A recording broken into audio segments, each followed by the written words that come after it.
શંકરભાઈ ચૌધરી સાહેબને આપણે મળીએ છીએ. તો જે કુડોલપલ ગામનો જે પ્રશ્ન હતો કે જે ત્યાં ખાણ ખનીજ આવવાનું છે અને ત્યાં ગામડાઓમાં બધા ડર છે કે અત્યારે ત્યાં આવી જશે તો અમારા ઘર અમે ક્યાં રહેશું તેવો કંઈક પ્રશ્ન છે, બરાબર. તો તે માટે અમારો પ્રશ્ન લઈને તમારા સમક્ષ અમે આવ્યા છીએ આજે. પાલ કુંડોલના મસોદા ગામનો જે પ્રશ્ન છે કે મિનિસ્ટ્રી ઓફ માઇન્સ ભારત સરકાર દ્વારા એનો સર્વે કરવામાં આવ્યો છે, એનું સંશોધન પણ એ મિનિસ્ટ્રી દ્વારા કરવામાં આવ્યું છે. એના જે ટેન્ડર બહાર પાડવામાં આવ્યા છે એ પણ મિનિસ્ટ્રી દ્વારા જ પાડવામાં આવ્યા છે.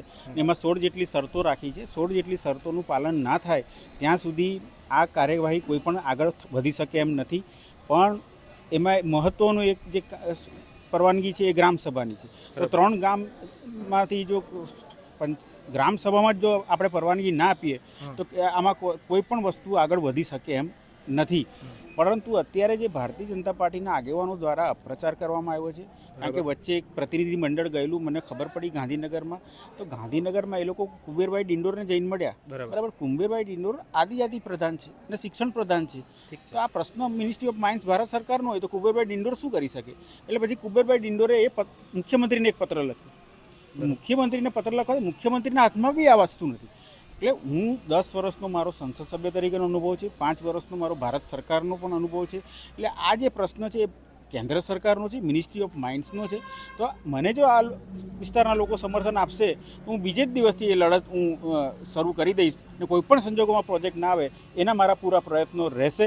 અને ડે ટુ ડે કે જે પણ માહિતી કેન્દ્ર સરકાર દ્વારા મારી સુધી પહોંચશે એ હું તમને બધાને પણ પહોંચાડીશ. પણ એમના માટે હું કંઈ પણ કરી છૂટવા તૈયાર છું. પણ એના માટે, કારણ કે અત્યારે શું છે, હું ધારાસભ્ય છું, બરાબર. ધારાસભ્ય તરીકે હું પત્ર લખું મિનિસ્ટ્રી ઓફ માઇન્સમાં તો જરૂરી નથી કે મને જવાબ આપે જ.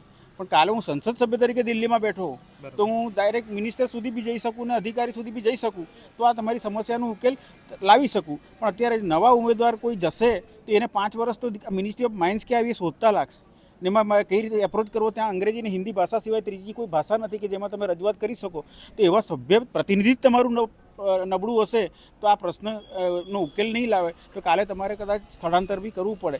એટલે તમે જાગૃત પ્રતિનિધિને આ વખતે સહકાર આપો એવી આપના માધ્યમથી હું સૌને વિનંતી કરું છું. બરાબર છે. ધન્યવાદ છે સાહેબ તમારો આ પ્રશ્ન માટે. Thank you. કેવો ઉત્સાહ કાર્યકરો કેવો મહિલાઓ સહિત તમામ તાલુકાના આગેવાનો આજે ઉપસ્થિત છે. અને હું તો એ લોકો માટે ઉમેદવાર તરીકે પણ નવો છું, તેમ છતાં પણ એ લોકો આજે મારું સ્વાગત કરવા ઉમટી પડ્યા છે. એ લોકો આજે વધારેમાં વધારે મતો અપાવશે એવો મને આત્મવિશ્વાસ લાગે છે.